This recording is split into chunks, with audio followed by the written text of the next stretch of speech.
우리 전우자 오더라보면서 같이 인사하겠습니다. 사랑합니다.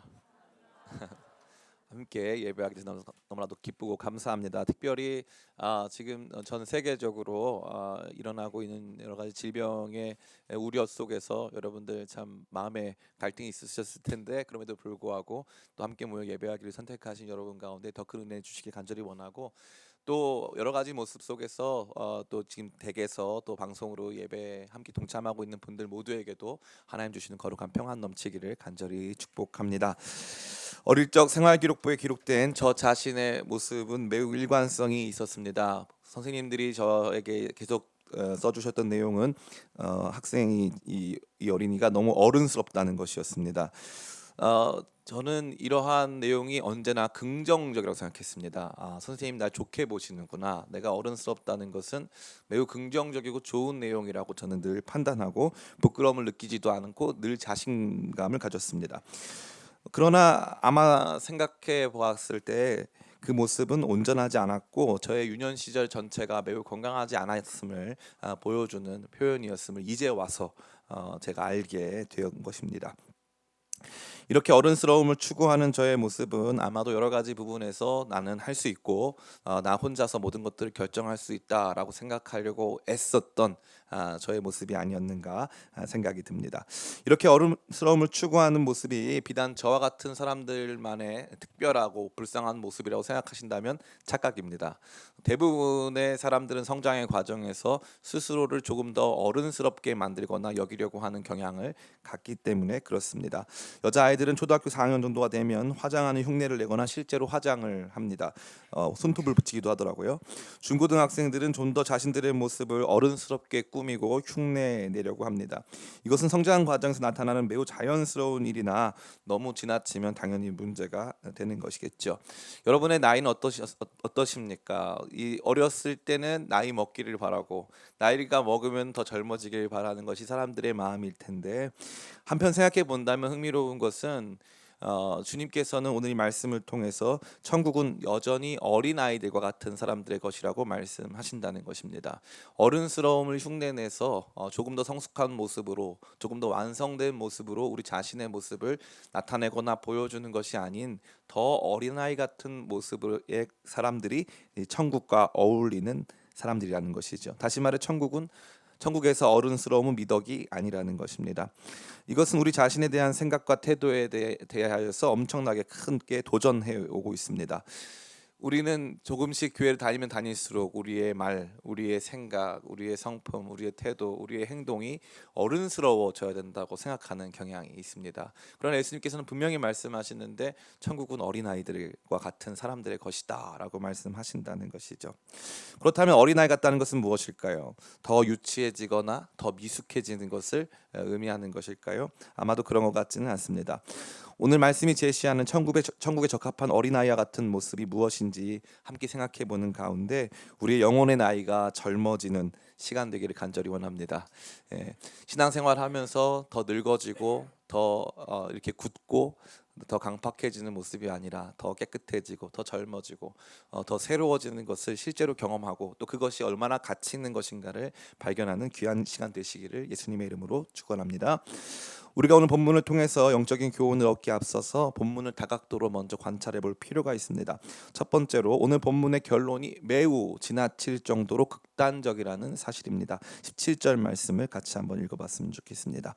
17절 같이 있습니다. 시작. 내가 진실로 너에게 이르노니 누구든지 하나님의 나라를 어린아이와 같이 받아들이지 않는 자는 결단코 거기 들어가지 못하리라 하시니라. 아멘. 여러분들이 한 번에 알아차리셨을 만큼 강한 어조로 진실로 결단코 들어가지 못한다라고 나와 있는 것이죠. 그러니까 하나님 나라에 들어가는 사람들에게 있어서 이 어린아이와 같은 모습이 없다면 그 사람은 절대 하나님 나라에 들어갈 수 있는 성격의 사람이 아니라는 것이죠. 매우 충격적인 내용이 아닐 수 없습니다. 특별히 우선적으로 진실로라는 부사를 생각해 볼 필요가 있습니다. 우리말 진실로라고 번역된 헬라어 단어는 우리가 잘 아는 몇 안 되는 헬라어 단어 중 하나입니다. 아멘입니다. 아멘. 주님께서 저만 재밌군요. 주님께서 주님께서 진실로 진실로 이렇게 말씀하실 때는 아멘 아멘 이렇게 하세요. 아멘 아멘. 아멘이 진실로라는 뜻입니다. 그러니까 진실로라고 하는 단어가 헬라어 신약 성경에는 헬라어에는 126번 등장합니다. 흥미롭게도 가장 적게 사용된 복음서가 누가복음입니다. 마태복음이 31번, 요한복음이 25번 사용되는 반면 누가복음은 딱 5번만 아멘이 쓰여요. 진실로가. 그만큼 아껴서 그만큼 중요한 순간에 예수님의 말씀을 강조하기 위한 표현으로 진실로가 사용됐다는 것이죠. 심지어 누가복음에 비해 상당히 적은 분량을 가지고 있는 마가복음에서도 이 아멘, 진실로는 14번에 걸쳐서 쓰입니다. 그러니까 예수님께서 지금 이 순간에 진실로, 내가 진짜로 말하는데 어린아이 같지 아니하면 결코 천국에 들어갈 수 없다. 하나님 나라 들어갈 수 없다. 매우 강조하여 말씀하셨다는 것을 우리는 알 수 있습니다. 또한 결단코 절대로와 같은 강한 부정이 나타난다는 점도 생각해 볼 필요가 있습니다. 특별히 오늘 우리가 읽은 말씀은 이 공관복음, 예수님의 삶과 행적을 다룬 동일한 시선을 가지고 있는 마태, 마가, 누가 이 세 가지의 공간 복음에 똑같이 나타나는데 흥미롭게도 동일하게 강한 부정이 등장하고 있습니다. 마태복음 18장 3절입니다. 우리 같이 한번 읽어보겠습니다. 마태복음 18장 3절 시작. 이르시되 진실로 너희에게 이르노니 너희가 돌이켜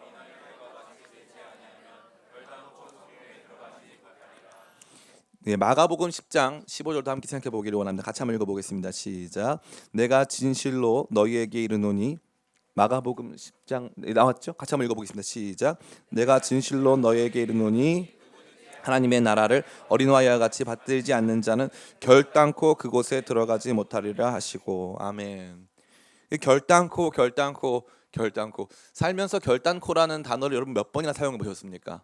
나는 오늘 너랑 결단코 밥을 먹지 않을 거야. 뭐 이런 단어를 거의 쓰지 않지 않습니까? 그런데 예수님께서는 누군가가 천국에 들어갈 수가 없다는 내용을 진실로 결단코와 같은 강한 부사를 사용해서 말씀하셨다는 것입니다. 그러니까 우리가 이 말씀을 지나치게 어린이 주일 설교로만 들어오다 보니까 이것을 굉장히 가볍게 간과할 때가 있어요. 이 가치와 중요성을. 근데 지금은 우리가 구원을 받느냐 못 받느냐, 천국에 들어갈 수 있느냐 없느냐를 다루는 내용이고, 심지어 거기에 진실로 결단코와 같은 매우 단정적이고 극단적인 부사들이 사용됨에도 불구하고 우리는 이 내용을 너무 쉽게 여기고 있었다는 것입니다. 얼마나 충격적입니까? 이 어린아이를 받아들였느냐 받아들여지지 않느냐, 혹은 내가 어린아이와 같은 모습이냐 아니냐에 따라서 그 사람이 천국에 적합한 사람이냐, 천국을 어떻게 이해하느냐가 결정난다는 사실이고, 주님께서 하시는 말씀은 어린아이와 같이 되는 일이 이와 같이 엄청나게 중요하고 시급한 문제라는 것을 우리 모두에게 말씀하고 있는 것입니다.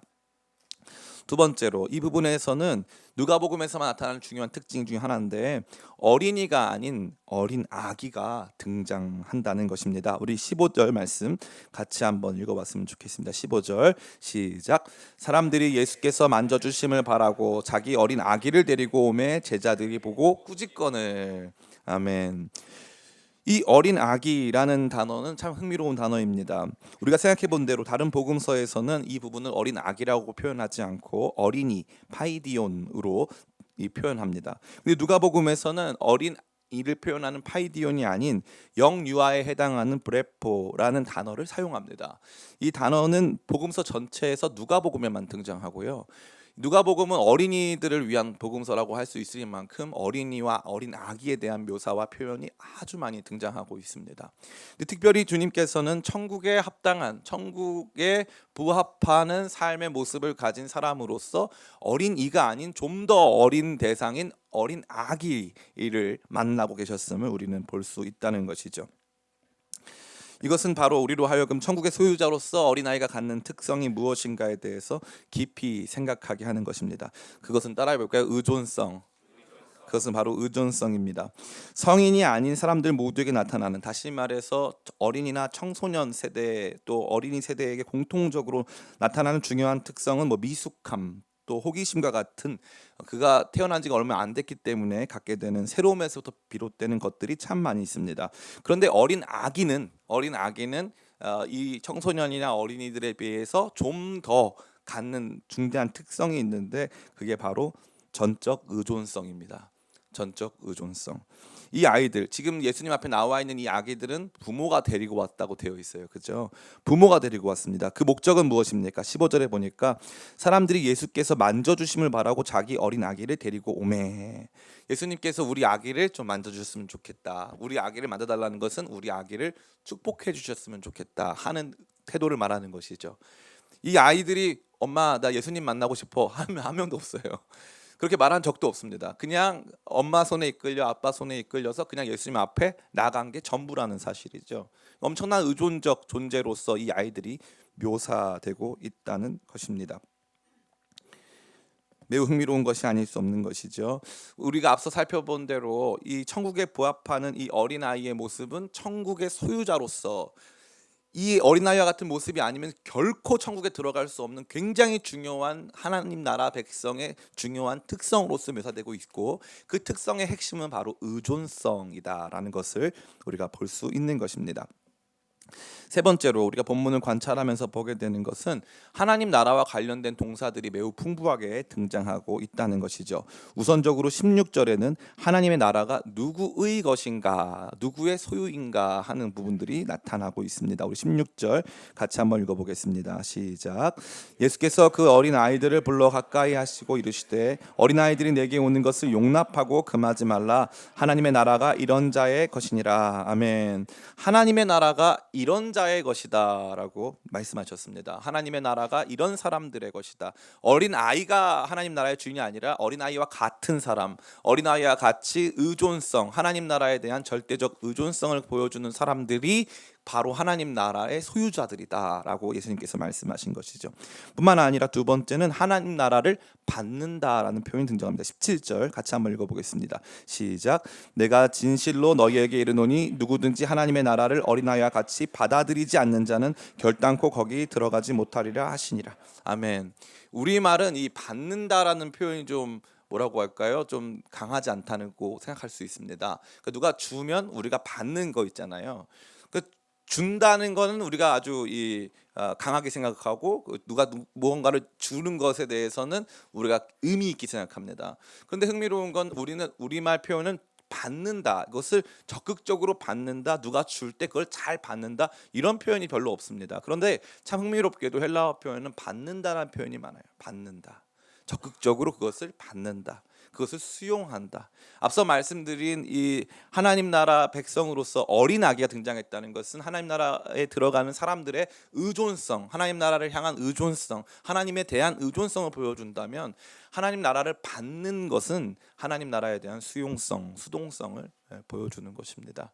많은 사람들이 하나님 나라와 관련된 생각을 했을 때 내가 더 기도를 많이 하면, 내가 더 선한 일을 많이 하면, 내가 적극적으로 행동하면 하나님 나라를 내가 취하고 얻을 수 있다고 생각하는데 신약 성경 전체를 보자면은 하나님 나라를 얻고 취하는 내용보다 하나님 나라를 수동적으로 받고 수용적으로 그것들을 그저 있는 그대로 받아들이게 되는 경우가 훨씬 많음을 볼 수 있습니다. 하나님의 나라는 우리가 얻고 취하고 우리의 행동 여부로 결정되는 것이 아니라 우리가 그것을 그저 받는 것입니다. 그저 받는 것. 이게 참 너무 흥미로운 것이죠. 어린아이들은 주로 뭘 요구합니까? 뭘 주세요 하잖아요. 뭘 주세요. 그러니까 이 어린아이와 같이 된다는 것은 앞서 말씀드린 대로 전적인 의존성을 갖는데 그 의존성의 중심에는 이 수용성을 갖는 거예요. 뭘 주세요. 이거 주세요. 내가 열심히 노력해서 그것을 얻을게요가 아니에요. 우리나라 교육 방식과 이 서양의 교육 방식이 다르지 않습니까? 서양의 교육 방식에서는 아이들에게 이 어떻게 합니까? 도시락을 싸줬는데 아이가 도시락을 이제 놓고 갔어요. 놓고 가면은 어떤 일이 발생합니까? 그러면 엄마가 하는 말이 있대요. 너는 오늘 점심은 못 먹겠구나. 그게 엄마가 해주는 모든 거예요. 너는 이제 점심은 못 먹겠구나. 이게 끝이라는 거예요. 근데 이제 한국 사람들은 그러면 어떻게 해요? 도시락을 어떻게 해서든지 막 전달하고 막 이렇게 하지 않습니까? 참 재밌는 거는 우리는 이 뭐라고 할까요? 이 주세요 문화가 더 강한 거죠. 어떻게 보면 부모 의존성이 훨씬 강한 겁니다. 근데 서양은 그렇지 않죠. 이제 조건이 다 붙어요. 경제적인 논리를 가르치기 위한 뭐 과정일 수 있겠지만 조건이 붙습니다. 근데 한국 사람들이 어떻게 보면 이게 더 강해요. 수용성 또 의존성이 훨씬 강합니다. 나 이거 주세요. 나 용돈 주세요. 나 필요한 것 주세요. 어린아이와 같아진다는 천국을 받아들인다는 거예요. 천국 주세요. 천국 내가 받을게요. 천국 내가 받을게요. 하나님 내가 받을게요. 하나님 나라를 내가 받을게요. 이 하나님 나라에 대한 적극적 수용성 혹은 수동성, 이러한 내용이 아주 강조되어 있는 것입니다. 마지막 세 번째, 그 부분에서 마지막 세 번째는 바로 결단코 들어가지 못한다라는 표현이죠. 천국은 동시에 받는 거면서 동시에 들어간다는 거예요. 하나님 나라는 받는 거면서 들어간다. 들어가는, 우리가 죽으면 천국 갑니까? 아니면 살아서 천국 갑니까? 살아서 갑니다. 이게 제일 중요한 거예요. 여기에서 우리의 신앙의 모든 것이 달라집니다. 이 땅에 살면서 하나님 나라 속에 살아가느냐, 아니면 죽고 나서 하나님 나라를 가느냐, 이 차이가 핵심이에요. 하나님 나라는 들어가는 것이고 지금 들어가는 것이에요. 지금 예수로 나의 구주 삼고 성령과 피로 거듭나서 이 세상에서 내 영혼이 하나님의 나라와 영광을 보고 그 영광을 맛보고 참여하는 것. 하나님 나라를 경험하지 않는다면, 이 땅에서 경험하지 않는다면 죽어서 하나님 나라가 어떤 곳인지를 알지 못하는데 누가 그것을 사모하겠습니까? 하나님의 나라는 들어가는 것입니다. 들어가는 것입니다. 저는 우리 기쁨의 교회 성도님들이 이 하나님의 나라에 대한 이 관념이 달라지시기 간절히 축복합니다. 하나님의 나라는 내가 열심히 일해서 받는 티켓이 아니고요. 하나님의 나라는 그저 내가 죽고 나면은 누가 나를 이렇게 들어가지고 하나님 나라를 딱 얹어주는 그러한 공간도 아닙니다. 하나님의 나라는 하나님께로부터 받아서 그 안으로 가서 들어가서 누릴 수 있는 것입니다. 아이가 태어났습니다. 태어난 아이에게 얘기를 하는 거죠. 하루에 3번만 울어. 그 이상 울면 나는 너를 내 자녀로 생각하지 않을 거야. 이런 부모가 있어요, 없어요?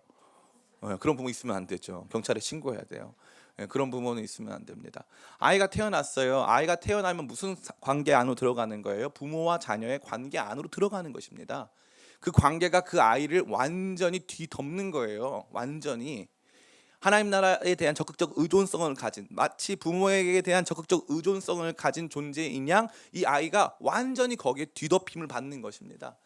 그러니까 한편으로 이 어린아이, 이 그림이 완성이 되지 않습니까? 어린아이, 우리의 신자, 하나님 나라에 적합한 신자의 모습은 어린아이와 같은 모습이고, 주세요 주세요 하는 모습이고, 그 나라, 아빠 엄마 그 사이 안에서 완전히 그 관계 안에 들어가 있는 형상과 모습을 우리 모두에게 보여준다는 사실입니다. 주님께서는 이것을 아멘, 진실로 내가 너에게 이르노니, 이러한 모습이 아니면 결단코, 이 말을 잘 안 쓰는 말이기 때문에 결단코 하나님 나라에 들어갈 수 없다는 거예요. 이게 관계의 핵심이라는 것입니다. 저는 여러분에게 있어서 이 말씀처럼 중요한 말씀이 없다고 생각해요. 많은 성도들이 신앙생활을 하면서 어떻게 되냐면은 성숙해지려고 해요. 이 신앙생활에서의 성숙함은 뭐냐면 이런 것과 같죠. 나는 다 알아. 내가 할게요. 주님 제가 할게요. 내가 다 알아요. 이게 신앙생활이 갖는 어른스러움입니다. 제가 조심스럽게 말씀드리자면은 조금 더 진보적이고 조금 더 이 자유스러운 기독교 신앙을 반대하는 중요한 이유가 뭐냐면 그들은 성숙한 기독교를 말하기 때문에 그래요. 기독교 신앙이 사회 안에서 성숙해지면 교회가 이걸 해야 되고 뭐가 뭘 해야 된다. 우리가 할 수 있다. 우리가 세상 바꿀 수 있을까요? 없을까요? 없습니다. 그래서 우리 신자는 뭘 하는 거예요? 주님 바꿔 주세요. 주님 주세요. 우리가 받을게요. 그러니까 참다운 신자의 모습은 주세요, 우리가 받을게요가 돼야 되거든요. 제가 할게요, 제가 바꿀게요, 제가 이렇게 해서 그걸 얻을게요, 이게 아니란 말이죠. 근데 신자로 살아가면서 우리 안에 보여지는 모습은 나이가 먹으면 먹을수록 우리는 끊임없이 성숙해지려고 노력하지만 그 성숙의 내용은 사실 정반대라는 것입니다. 하나님 나라에서의 성숙은 나이가 먹으면 먹을수록 더 의존성이 강해지는 거예요. 세월 지나갈수록 의지할 것뿐일세. 무슨 일을 만나도 예수 의지합니다. 나이를 먹으면 먹을수록 그거 내가 못해가 나와야 되는 거예요. 그거 내가 할 수 있어가 아닌, 내가 이거 갖고 있기 때문에 그 문제 내가 해결할 수 있어가 아니고, 주님 저 이거 못합니다가 돼야 된다는 거죠. 주님 저 이거 못합니다. 이 모습이 없다면 하나님 나라에 적합한 사람이 아니라는 거예요. 아닙니다.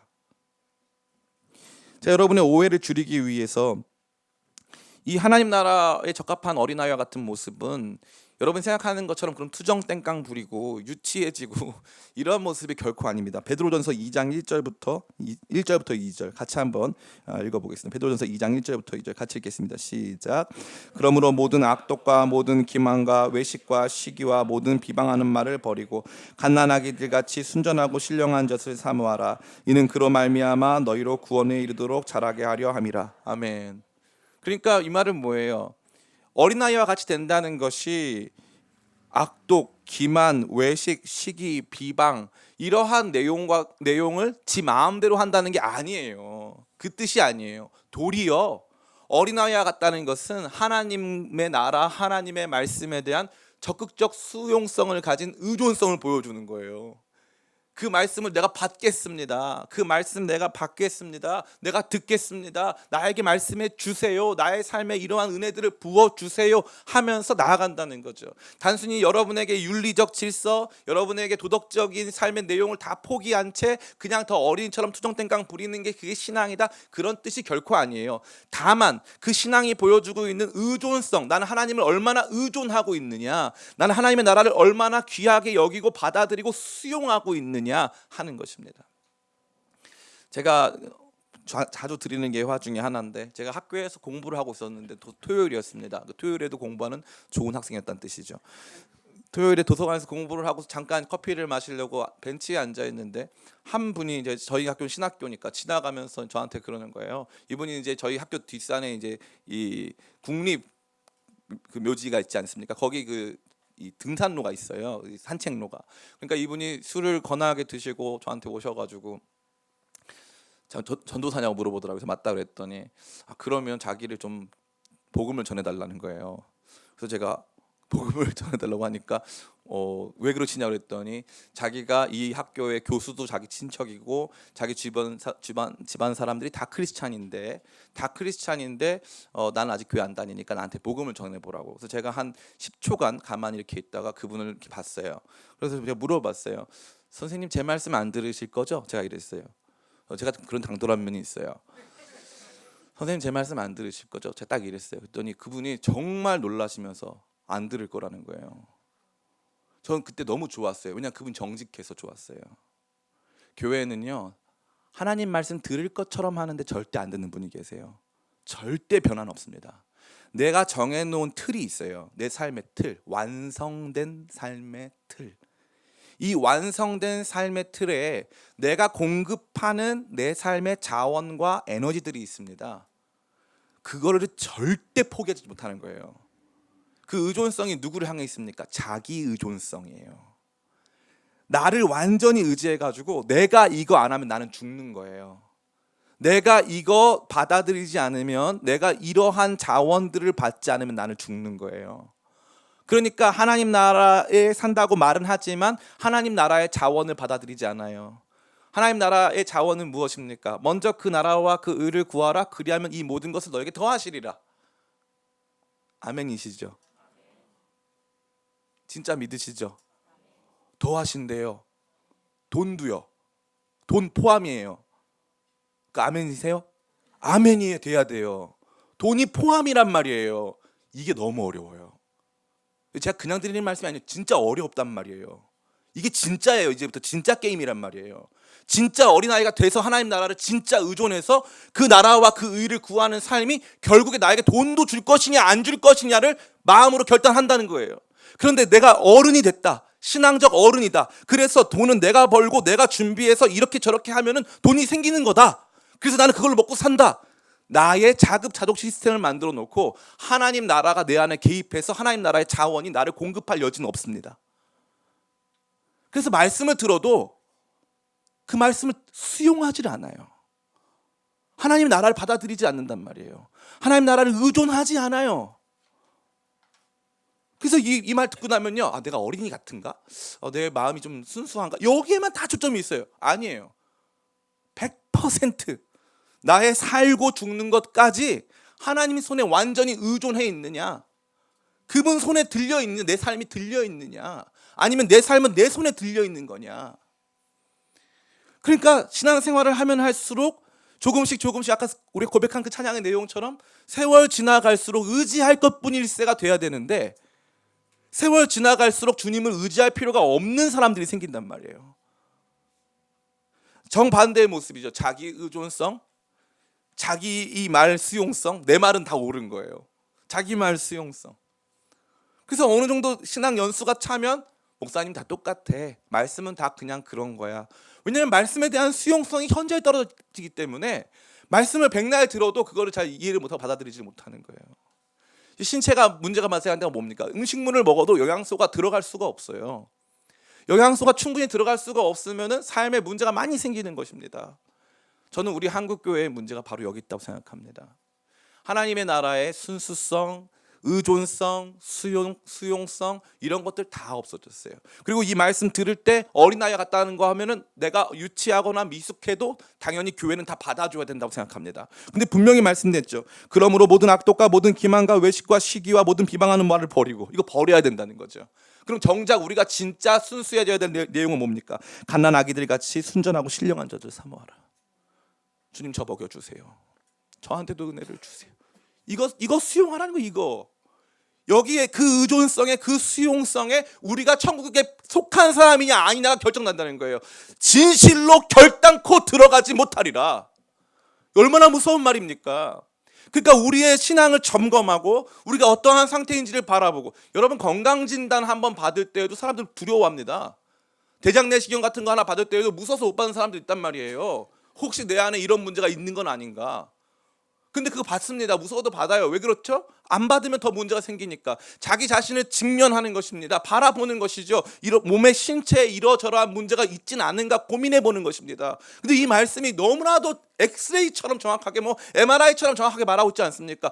하나님 나라에 대한 의존성과 수용성이 있느냐 이거죠. 단순히 술을 먹는 이게 아니라 하나님 나라에 대한 의존성과 수용성. 주님 내게도 주세요. 이게 있느냐 이거죠. 하나님 나라 들어가고 싶어요. 나가 주님 그걸 100% 의존합니다. 수용합니다.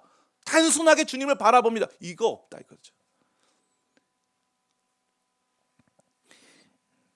이게 매우 흥미로운 것은요, 이 한국교회의 타락은 정확하게 다음 세대가 교회에서 사라지면서부터 더 증폭되기 시작했어요.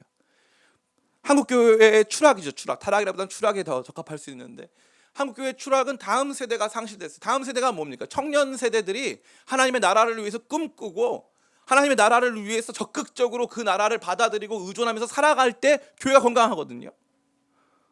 교회의 역사는 청년들의 역사고 다음 세대의 역사입니다. 미국에서 학생 자원 운동이라는 운동이 벌어졌어요. D.L. 무디로부터 비롯된 이 학생 자원 운동이 엄청나게 폭발적으로 일어났는데, 그 중에 어떤 학생이 있었는지 아세요? 언더우드라는 학생이 있었어요. 27살, 28살 때 재물포로 들어와가지고 선교사로 자원했어요. 언더우드 집안이 얼마나 잘 사는 집안이었냐면, 미국에 가면 언더우드 타자기라는 게 있어요. 그 언더우드 타자기가 언더우드라는 사람이 만든 타자기 스타일인데, 그게 언더우드 형이 만든 거예요. 엄청난 사람들이에요. 근데 자기 아들이, 공부 잘한 자기 아들이, 탁월한 자기 아들이 저 변방에 아무도 모르는 나라 조선이란 나라에 선교하러 간다 이거예요. 잘난 집에 부잣집 아들이. 여러분 보내시겠어요? 안 보내시겠어요? 못 보내죠. 내 아들 못 보내요. 한국교회 그 상태입니다. 대한민국의 선교사가 29,000명 해외에 나가 있는데 다 대부분 50대 60대예요. 20대 선교사는 490명. 아무도 안 보내요. 아무도 안 보내요. 교회는 하나님 나라를 의존하지 않고 있습니다. 하나님 나라가 우리 공급의 원천이라고 인정 안 해요. 돈이 좀 있어야지. 누가 가서 일 좀 해서 헌금 좀 해야지. 기쁨의 교회는 개척교회를 벗어난 지 얼마 안 됐어요. 개척교회 벗어난 지 이제 한 달 됐어요. 2019년까지 개척교회였으니까 한 달 됐어요. 개척교회 목사에게 이거 굉장히 무서운 설교예요. 성도들이 나가서 직장 갖고 돈 버는 거 너무 중요하거든요. 여러분의 삶의 일상을 중시해 드리고 여러분들이 정말 사회에서 좋은 사회인으로 생활인으로 또 경제적 활동을 잘해서 교회 헌금 많이 해서 담임 목사 밥 먹고 살아야죠. 제가 이거 밤마다 고민해요. 밤마다. 이게 맞나? 이게 우리 교회를 늙게 만들어서 주님에 대한 적극적 의존성을 다 잃어버리고 하나님 나라에 대한 수용성을 다 버리고 있는 거 아니에요? 제가 하루에도 몇 번씩 그 고민을 해요. 이대로 제가 5년 10년 지나가서 우리 교회 1000명 2000명 되면 전 어떤 사람이 될까? 제가 가만히 생각해 봤는데 어린아이 같이 되지 않을 것 같아요. 성도님들이 다 공급해 주시고 나는 의존할 필요가 하나 없고 하나님 나라를 받아들일 필요가, 이 나라가 하나님 나라 너무 좋잖아요. 행복하잖아요. 저는 그런 제가 괴물 같을 것 같아요. 괴물. 교회 신학교 가면 늘 듣는 말이 있어요. 너희들이 욕하는 저 부패한 목사님들이 젊었을 때는 너희들보다 훨씬 기도 많이 하고 훨씬 뜨겁고 훨씬 순수했다. 날마다 우리가 우리의 성장과 성숙이 하나님 앞에서의 절대적 의존성, 하나님 없이 저 못 삽니다. 하나님 없이 제가 살아도 아무 의미가 없습니다. 절대적 수용성, 그 나라를 되게 주세요. 그 나라를 내 안에 주세요. 하나님 나라 안에 들어가 있는 우리 자신의 모습이 아닌 날마다 상황과 조건, 환경, 돈 여기에 다 점철되어 있다면 이 설교는 제가 지금 누구들하고 하는 건 줄 아세요? 저들이라고 하는 거예요. 제가 그런 사람이거든요. 제가 딱 그런 사람이거든요. 제가 이 설교 준비하면서 언제부터 좀 마음이 좀 답답했냐면은 17절에 예수님이 너무 강경한 거예요. 진실로 결단코 들어가지 못하리라. 그때부터 이제 머리가 아파오기 시작하는 거예요. 저는 어린이주의 스타일로 하려고 했거든요. 애들이 막 귀엽고 뭐 이런 거 하려고 했거든요. 이게 이 게임이 아닌 거예요. 이거는 우리 교회의 사활을 걸어야 되고 우리 신자들 각 사람의 사활을 걸어야 될 문제더라고요. 세월 지나갈수록 의지할 것뿐일세가 될 거냐, 아니면 세월 지나갈수록 나는 신앙생활 그렇게 열심히 할 필요는 없는 사람으로 살 거냐 이거죠. 돈이 많으면 여러분 인생에 문제가 없을까요? 제가 돈 많은 분들 좀 알거든요. 인생에 문제 많으시더라고요. 높은 자리에 올라가면 인생에 문제가 없을까요? 인생에 문제 많더라고요.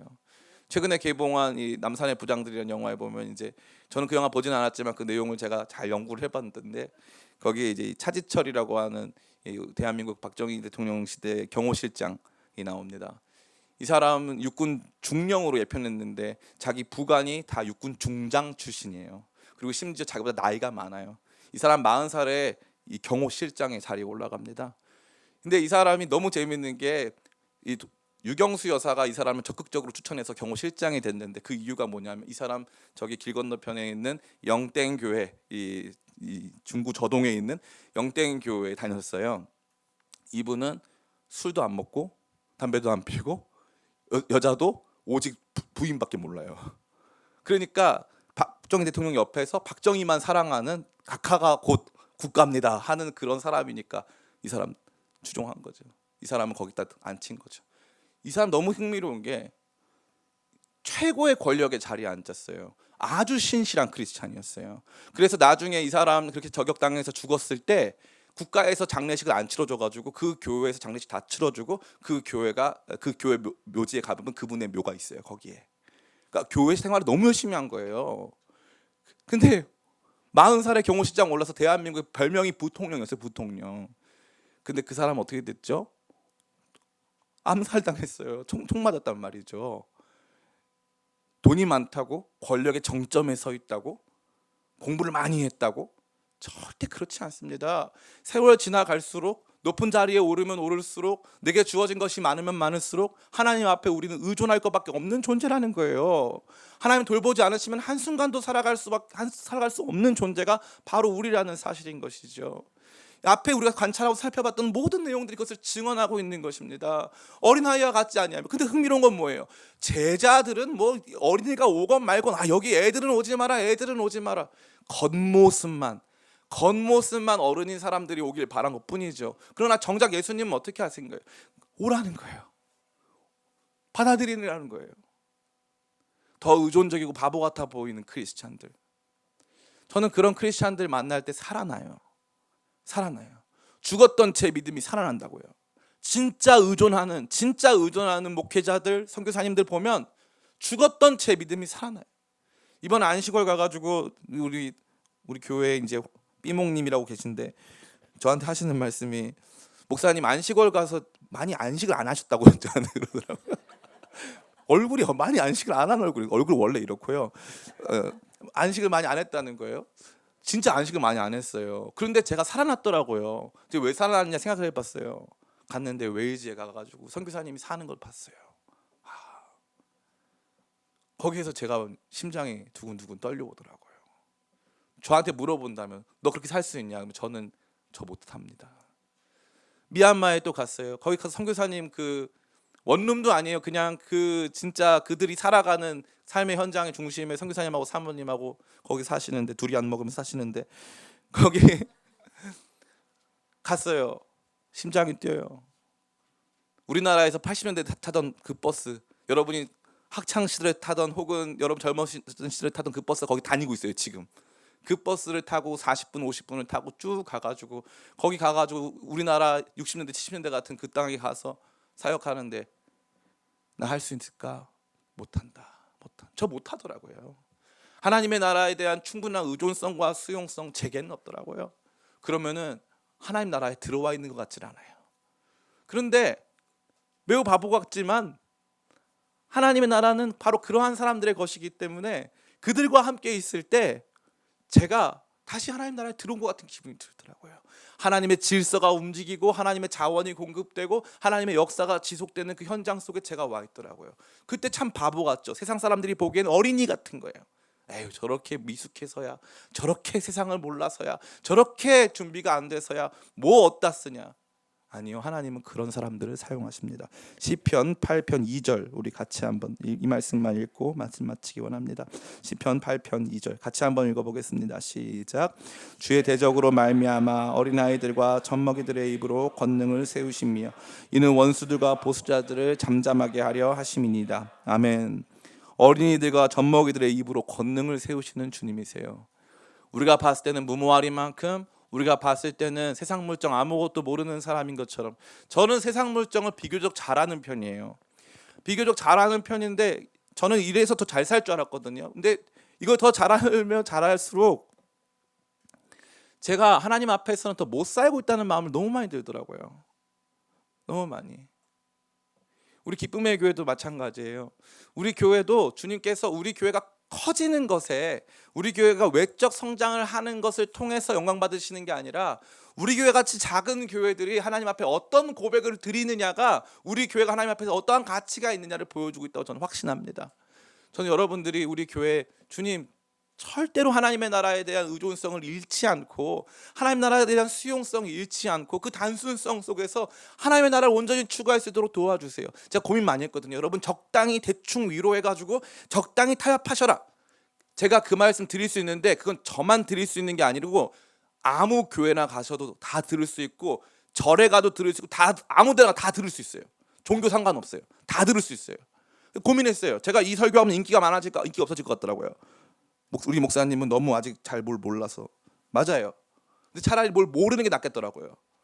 좀 더 저돌적으로, 좀 더 우리가 의존성을 가지고 하나님 나라에 대한 주님, 저 주님 없이 못 살아요. 저 바보예요. 저 어린아이입니다. 저 아무것도 못합니다. 이거가 낫지. 적당히 인기 끌어가면서 적당히 기분 맞춰가면서 하는 것보다는 저는 이게 낫다고 생각해요. 거짓말은 못하겠어요. 왜냐면 여러분이 어떤 목회자를 원하시는지 잘 모르겠지만 적당히 여러분에게 맞춰줘가지고 여러분에게 그냥 이 우쭈쭈 해주는 목사님이라면 저는 50살에 해드릴게요. 지금은 못하겠어요. 지금부터 하면 좀 멋대가리 없지 않아요? 50살에 제가 해드릴게요. 지금은 못하겠어요. 지금 하면 안 될 것 같아요. 그잖아요. 우리 교회도 한 번쯤은 불타오르는 시기가 있어야 될 거 아니에요. 그때 우리 바보같이 하나님 나라 위해서 열심히 했던 시기가 있어야 될 거 아니에요.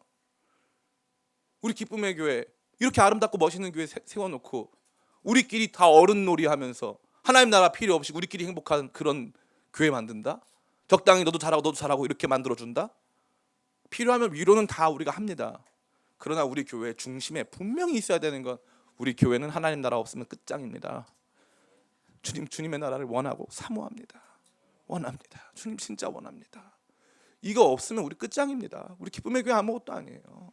저는 여러분들에게 이 말씀을 삶의 자리와 현장에서 힘들고 지친 여러분들에게 또 이러한 도전을 드려서 죄송하지만 그럼에도 불구하고 또 드리고 싶은 말씀은 이거 없으면 우리 가짜입니다. 이거 없으면 우리 모여서 하는 이 모든 것들 큰 의미는 없어요. 큰 의미 없습니다. 우리 진짜로 갑시다. 진짜로 사는 거예요. 한 번 사는 인생 진짜로 살고 진짜 하나님 앞에 어린아이 같이 바보같이 하나님 나라 절대적으로 의존하고 절대적으로 받아들여서 그냥 하나님 나라의 질서가 우리 가운데 완전히 임하는 것을 체험하고 경험하는 우리 모두가 되길 간절히 축원합니다. 나이가 들어가면 갈수록 우리는 외적으로 젊어 보이고자 애를 씁니다. 그러나 정작 마음으로는 우리가 젊어지지 않기 때문에 외적으로 우리가 젊어 보이려고 애쓰는 만큼 조심스러운 표현인데 좀 추해 보일 때도 있어요. 겉모습은 젊어 보이길 그렇게 원하고 피부 노화나 다른 부분에서의 신체 기능의 노화에는 엄청나게 신경을 많이 씁니다. 그러나 마음이 늙어가는 거, 신앙이 늙어가서 하나님 나라에 대한 의존성과 수용성을 다 상실하는 부분에 대해서는 크게 두려워하지 않습니다. 오늘 이 말씀은 우리 모두를 향해서 엄청나게 도전하고 있습니다. 하나님 나라에 대한 수용성과 의존성이 없으면 아마 그 사람은 하나님 나라에 못 들어가는 사람일 거야 라고 말씀하고 있는 것이죠. 기쁨의 교회를 5년 동안 쭉 다니신 분 계실 수 있겠지만 제가 이런 종류의 강한 설교를 해본 적이 없어요. 근데 이 말씀을 준비하는데 하나님 저한테 말씀하시더라고요. 너 하나님 나라 들어갈 수 있는 사람인 것 같아? 넌 어떤데? 너는 너의 삶이 어떻다고 생각하는데? 하나님 나라 없어도 살 수 있지? 저한테 물어보시더라고요. 하나님 나라 없어도 저 살 수 있더라고요. 하나님 나라 없어도 살 수 있으니까 그 나라 그렇게까지 원하지 않더라고요. 그게 제 모습이었습니다. 담임 목사가 이 정도라면 우리 성도님들의 모습은 어떨까요? 저보다 낫기를 간절히 바랍니다. 그러나 그럼에도 불구하고 여러분 이제 신앙생활 다 알아서 배울 것 없고요. 만약에 이제 더 이상 헌금, 예배 생활, 하나님 앞에 나가서 우리가 헌신하고 봉사하는 삶의 모든 것들 내가 다 정해놨기 때문에 그게 답이기 때문에 더 배울 필요 없다고 믿으신다면 우리는 어쩌면 하나님 나라에 들어갈 수 없는 사람일 수도 있습니다. 주님 우리를 불쌍히 여기사 날마다 주님 앞에 더 어리게, 주님 더 의존하고 주님 없으면 아무것도 못하는 존재로.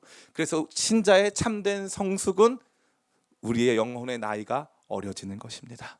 신자의 참된 성숙은 세월 지나갈수록 주님 더 의지하고 세월 지나갈수록 하나님 나라를 더 사모하는 주님 그런 삶 살게 하여 주시옵소서. 이러한 고백드리는 우리 모두가 되기를 예수님의 이름으로 축원합니다.